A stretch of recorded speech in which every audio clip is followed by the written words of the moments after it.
Welcome back to another episode of the Left Agora. My name is Akif, and you're about to hear from Atte Harjanne. Since 2019, he has been a member of the Finnish parliament from the Greens, the party known in Finnish as Vihreät. Alongside his work in politics, he's an engineer and climate researcher with a background at the Finnish Meteorological Institute and in risk management consulting. We had a great interview in this episode. We started with Harjanne explaining the ideological orientation of the Greens and then moved on to environmental issues, including nuclear energy, which are inevitable topics when speaking with a Green politician. The interview then turned to security matters in the context of Finland's NATO membership and Russia's invasion of Ukraine. We concluded by exploring Harjanne's personal journey and how his background as a climate and social impact researcher ultimately led him into politics. And now, here is my conversation with Atte Harjanne. My first question will be about your party's, the Greens, ideological orientation. The English Wikipedia labels your party as center left, whereas the Finnish edition describes it simply as center. At the European level, the Greens is affiliated with the European Green Party and with the Greens European Free Alliance in the European Parliament. And on your personal website, you emphasize that you embrace liberal values. And an article by Finland's public broadcasting company Yle suggests that you are, I quote, more economically liberal and to the right of your fellow party members. Could you tell us about your party's membership profile ideologically, and how would you locate your party on the ideological continuum within the Finnish party system?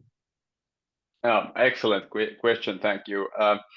I would describe it as kind of liberal, progressive, left-leaning center party in terms of like economic left and right.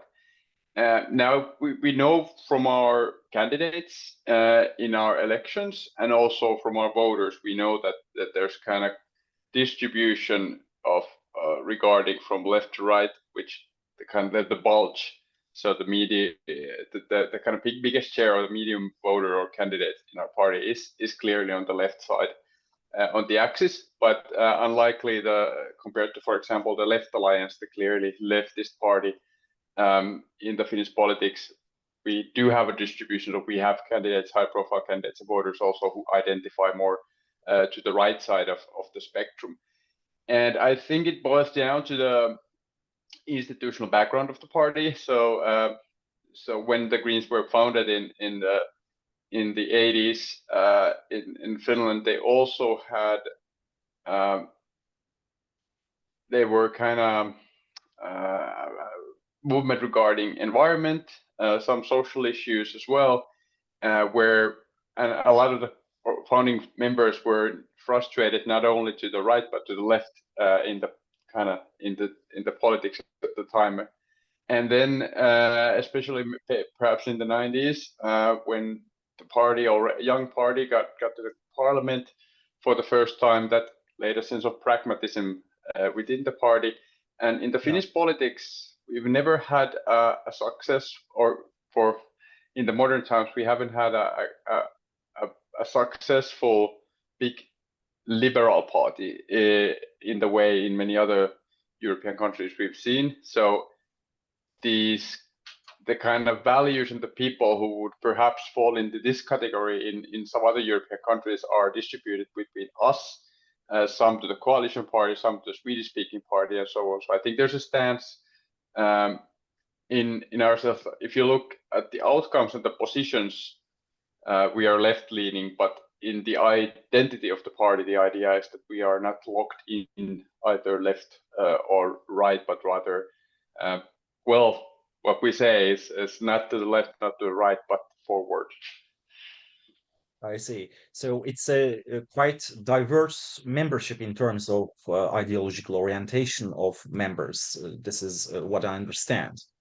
Yeah, yes, to in the matters of self-identification regarding left to right. To be, I think when we look at economic policies in place, we are, for example, we're pretty kind of agree on a lot about the taxation that we should focus on taxing environmental harm and consumption and less working, and we should share. We need to have a we want to have a strong welfare state that has a big role in providing good life and also kind of leveling out inequalities. But then, whereas we agree on the goals, we do have more perhaps wider spectrum regarding the means on getting there within the party. But then, if we look at the other axis of the news, the conservative liberal axis in terms of values, then the party is strongly liberal, and I would say that the candidates and the members are also kind of in the whole spectrum of policies are politics, and people and public in Finland are very much progressive liberal in terms of questions like equality, human rights, so Yeah. on. Perfect. Let's shift to environmental policy now, which is at the core of your work. From your perspective, what would a genuinely effective response to our environmental challenges look like? One that's scientifically grounded, but also socially and politically viable, both in Finland and globally. Excellent question once again, and I would say this is at the heart of our current debate as we are renewing our policy program for that that guides our kind of short-term policy goals, and it's up for an update to be it will be launched next spring. And I think here, if we look at a very general answer would be that the economy needs to work within the boundaries of the nature and climate, sustainable nature and climate, and and also be socially sustainable in a way that there are no massive inequalities that create social tensions. You could, I guess, this falls quite in line with the idea of donut economy and so on. Now, how to achieve it? And I think here there are some within the Greens who are more like looking for a very radical system change, looking that, okay, this is kind of our current market-based economy will not be able to kind of tackle these challenges, or it's too focused on growth, for example. But I would say that the while this thinking exists and is part of the debate, I would say that the majority fall into some kind of pragmatic approach where we'll look at, okay, what can we do is provide market-based mechanisms for cutting out open and subtle subsidies for fossil fuels and environmental harm, put taxes on stuff like using natural resources, utilize mechanisms like the emission trading scheme system in EU, so use these effectively, and what in that way guide the economy into sustainable boundaries regarding biodiversity and climate, and at the Yeah. same time use the mechanisms of, I would say, Nordic social democratic way of life. So use state mechanisms to level out inequalities, provide basic income for everyone, provide free education, stuff like this.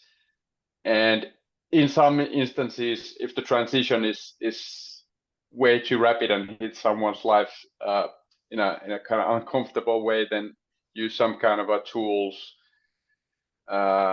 to smoothen out the transition. But the idea I would say, if you would put the kind of overarching, the general idea would be combining strong environmental policies in which pricing the harm is a key tool, and combining that with social policies that kind of keep everyone on board. So that would be the general answer. But then again, of course, this means many specific policy instruments altogether. And I think looking at globally, the challenge is that we have such massive inequalities at the moment that kind of harm everything and endanger any kind of democracy or rule-based order at the moment. So I think there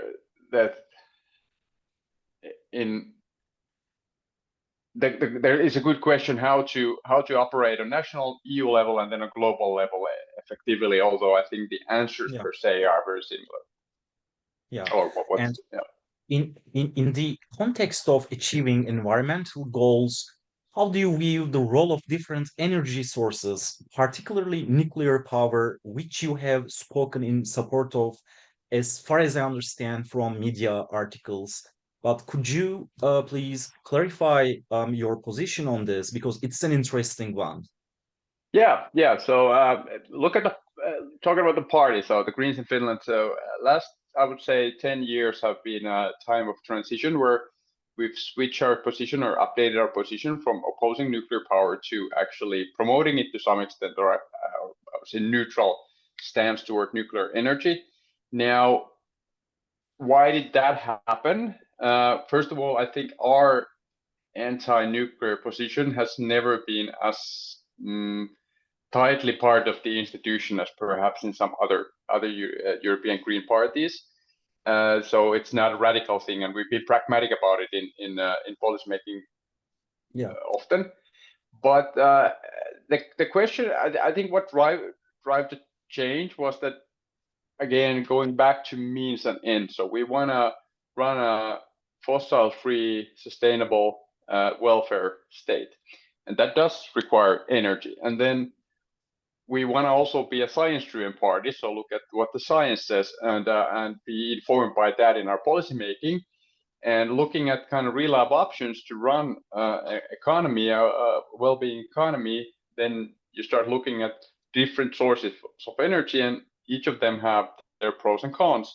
And in this kind of debate, we started to look that, okay, nuclear has a role, and updated our policies. I would say year after year or program to program into the current state where we don't oppose nuclear power anymore. And we know that our voters think alike. So I think it's kind of like a pragmatic engineering or science-driven mindset that is there. And our current policy program basically says that that nuclear power needs to be, the safety needs to be taken care of, but otherwise it's part of the sustainable energy portfolio.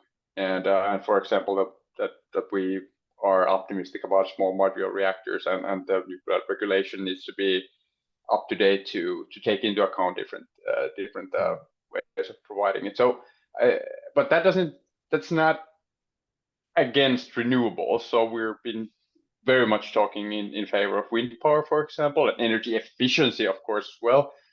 And then one of the key drivers, I would say, in our policy update was that we used to have a more optimistic view on the role of bioenergy. But then looking at the implications of bioenergy in Finland, which is largely wood-based biomass, and what that has for carbon sinks and biodiversity. So that was one of the kind of facts that was then driving a new stance on nuclear power. So yeah, so we are a bit of a oddball among European Greens with this position, but I do have a feeling that in the end, many understand where we come from, and I've been advocate of the issue for a while and talking a lot about on this on European international forums as well, and I think the point has never been that we want to tell others how to think on the issue, but rather that it's good to be science informed and discuss the issue, and well, then draw your own conclusions. And I understand that depending on how you value different estimates, how optimistic you are on different technologies and so on, then you can end up in different conclusions. Yeah, I see your point, and I appreciate the insights. Turning to a different but pressing topic, given the rapidly changing security situation following Russia's invasion of Ukraine, a question about security is a must to ask a Finnish politician. How do you assess the current situation in Finland now that the country is a member of NATO? How would you describe your personal risk perception and also that of party? How do you see the economic and societal impacts of this new security landscape? Well, it challenges us, of course, and what how I would describe it is that okay, there's no imminent risk in Finland in a way. We're one of the European countries that has been kind of keeping up its traditional defenses for a while, and then we now, as part of NATO, I think we're uh, more clearly integrated into a common defense system. Now, of course, the imminent kind of risk, I think, stems out of, if we look at European context, from two directions in a way, or three perhaps. Yeah, Ukraine is the kind of the hot point here. So what happens in Ukraine will determine the security environment for the whole of Europe in the future. And we've been very vocal on already early on about the need to strengthen the support for Ukraine here in Finland, in Europe as well. Now, and we've been, you could call one of the most hawkish parties in this sense, even in the Finnish context. But that's because we tend to see that as a path to a sustainable peace and also maintaining peace in Europe. Now, that is, of course, challenged not just by Russia directly with its invasion, but now for the turn in U.S. politics, and of course that has kind of underlined our need to European sovereignty and being less dependent on U.S. on our security. But that's of course a challenge and very worrisome to see that the internal developments in the U.S. and also the kind of the Trump administration's mood swift, so to say, the topic. But all that kind of underscores that we need to do more here in Europe, and that of course requires resources, money, all that stuff. And then the third part of course, is the internal tensions coming in many European countries, especially perhaps Germany, France. In Finland less so, but in a way, how to make sure that the position within the Europe stays. And all this, from a green perspective, it's clear that for us, it's always been a comfortable idea, or a idea to be supported is European and international solidarity. So that's clear for us. For us, it was, I would say, that changing the mindset that we not only defend Finland, but we also defend the whole alliance in Europe was in a way perhaps easier than some other parties, because our perspective is inherently an international one always, and European one as always. So that's one kind of, that's okay. The more challenging part is that the fact that this does take a lot of money. So how do we prioritize and make sure that we kind of, we don't at the same time we're addressing these imminent security risks, that we also don't forget the existential threats like climate change, biodiversity loss. And we've been also vocal about discussing that the whole securitization is an issue, that now it seems that the kind of tough values and the idea that everything boils down to security, and you can forget or like go around human rights, international treaties, all that stuff. That's of course something that we oppose. But it's sometimes hard to communicate the position in a time like this. So it's challenging for Green Party and Green politicians. yeah, Although I think our own position perhaps itself is quite coherent and well based. But yeah, to back to your question, sorry for a long answer, is that I see that there are clear security threats we need to address, but there's no like immediate risk regarding Finnish sovereignty, and we're happily quite prepared for many kind of scenarios, but we need to really work on that they will Yeah. kind of not happen. Yeah. Perfect. And a very short question before we close. I would like to turn to your personal journey. You transitioned from climate social impact researcher to politician. What was the decisive moment? What lessons from science research do you bring into politics? I hope more and more, more all the time. That's an excellent question. I did have a political background a bit also when I was working as a researcher, because I was active in student politics, so I had the idea of how politics work and how to work within politics when I was a researcher. But I think the short answer to your question is that I felt like as a researcher, diving more into climate scenarios, socioeconomic scenarios, and required change Yeah. and so on, is that we're not short of scientific information. The problem is implementing and believing in that and make science-informed policy decisions. So the lack is in political will and skill, not Yeah. information, not knowledge. So I felt like, okay, looking at all these graphs, I could do more in the arena of politics, and that's what I've been trying to do. And that also brings about that it's not just the specific scientific messages, but it's also a matter of protecting and defending science as an institution, and that's what the time really calls for, and that's something that's very much very important to us as Swedes here, and I think globally as Yeah. well. Yeah, that was a great answer, actually. Very, very interesting and also informative. Atte Harjanne, it was a fantastic interview. I much appreciate your insights, and it was great having you. Thanks for taking the time. Thanks for inviting, and looking forward for all of your episodes. So thanks, Aki. This interview with Atte Harjanne was my first with a Finnish politician here on the channel, and there are more coming soon. It was a great, really informative interview.